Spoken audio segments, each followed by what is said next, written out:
The real thing is, as far as I understand it, all of that is even like you have to go deeper than Marx, because ultimately it's you could go as far at least back to Kant, because you get Kant, then Hegel, then Marx, and Hegel's the most cited guy in Marx, and Engels, I believe. Engels was more of just the financier for Marx. Obviously, he wrote some shit too, but right. But the problem with all, I mean, it all ties into the academy as a whole, because Kant was this dude who never left his hometown, never did anything terribly interesting. He was like just very routine, very boring.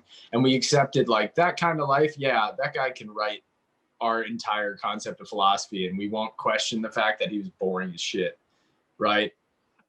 I mean, really, imagine if you were going to go to medical school and you're like,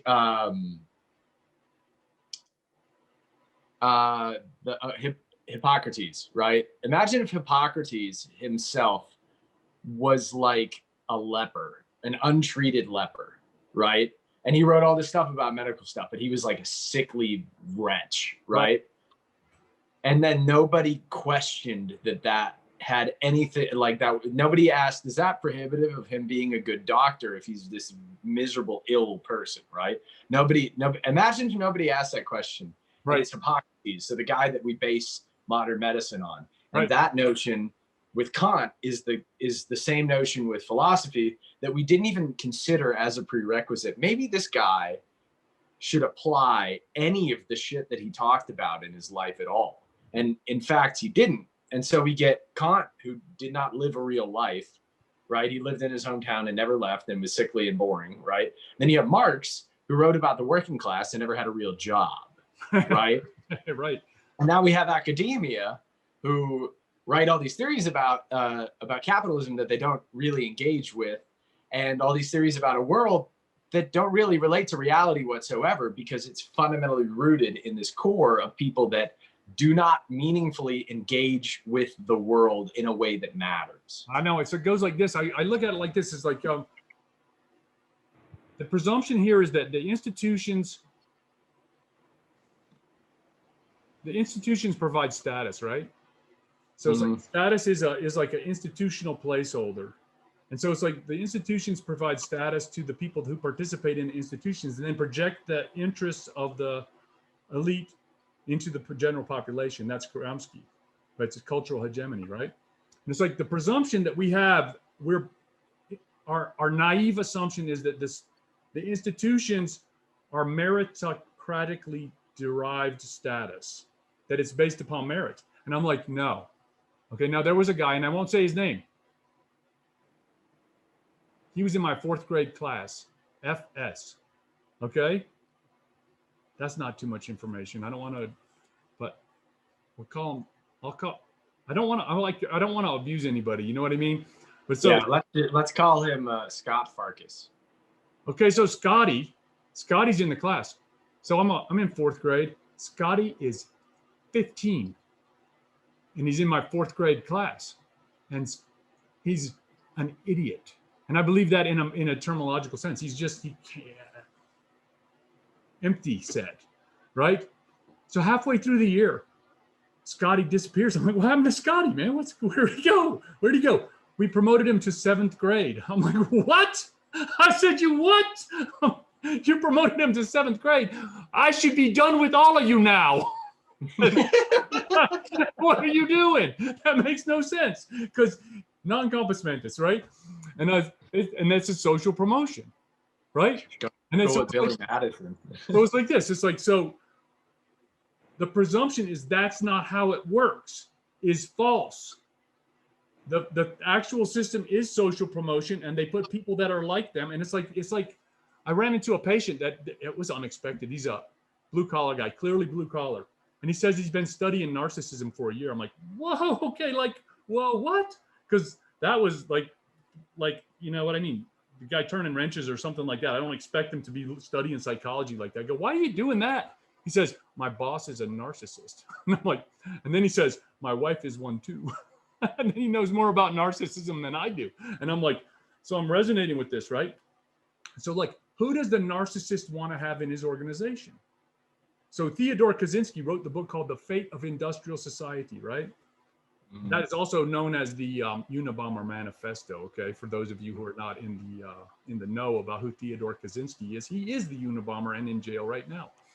And so he says, "Wait, he's not dead? I thought he was dead." I don't know if he is. Maybe he is.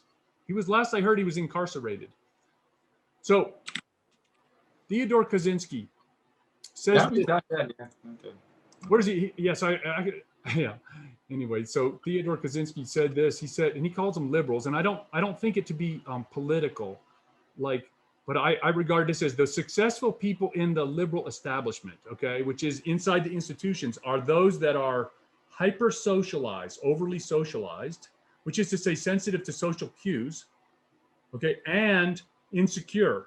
So you promote them above what they know that they're qualified to do.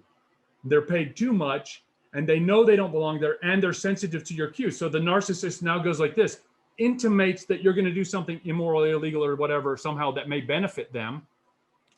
I don't have to make a paper trail if I'm the narcissist. You know what to do. You'll try it. And if it goes sideways, well, you'll get punished, and I got no dark mark on my record, right?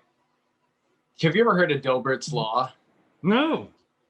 So Dilbert's law, I think it's a variation on the Peter principle, but it's the idea that everyone is promoted to the position of their highest incompetence. Meaning, no, that's worse than the Peter principle, man. That's it. Basically, if you're competent at your job, you get promoted until you're incompetent, right? So it guarantees that in a hierarchical, your hierarchical terminus is the only job that you're not qualified to do, right? That's a Peter. That's a Peter principle. Well, yeah, that's a Dilbert's law is its spin on that, I guess. But like the more extreme version of it. Yeah, is everyone gets promoted to the position of their highest incompetence. So if you think about that, it's for example, I was just talking to somebody in the Vortex, and they were talking about this woman that was like below the C-suite at the company they worked at. And so she spent 2 years collecting every single mistake that the CEO made, right? Everything, documented it all. And rather than telling anyone about this, she just took it all, put it in a report, whatever. Comes to the board one day and says, hey, here, I'm going to present all this stuff. And they were mad. And then they gave her the CEO's job and fired the CEO. And so I was thinking about that. And I was thinking like, okay, well, there's two problems here. Is one, this person demonstrated an absolute disregard for like the company as a whole and said, I only care about me getting mine. So instead of trying to solve these problems, I'm going to ignore them until it's pertinent, right? And B, the company itself, the board, should have been like, oh, here, thanks for that, cool. CEO, we're going to have a talk, and then you're fired, get out of here because you're treacherous, right? But they didn't, they promoted her. And if you think about that kind of mentality, right, now she's obviously not qualified to be the CEO because the way that she acted is antisocial. And it guarantees that she doesn't have a regard for the company as a whole. When you think about that kind of stuff as it pertains to what you're talking about, how many people are able to get promoted out of this antisocial kind of hyper-socialization, right? But actually aren't able to do the jobs at all. And if you look at academia slowly cannibalizing itself, it stands to reason it's a similar principle at work, right?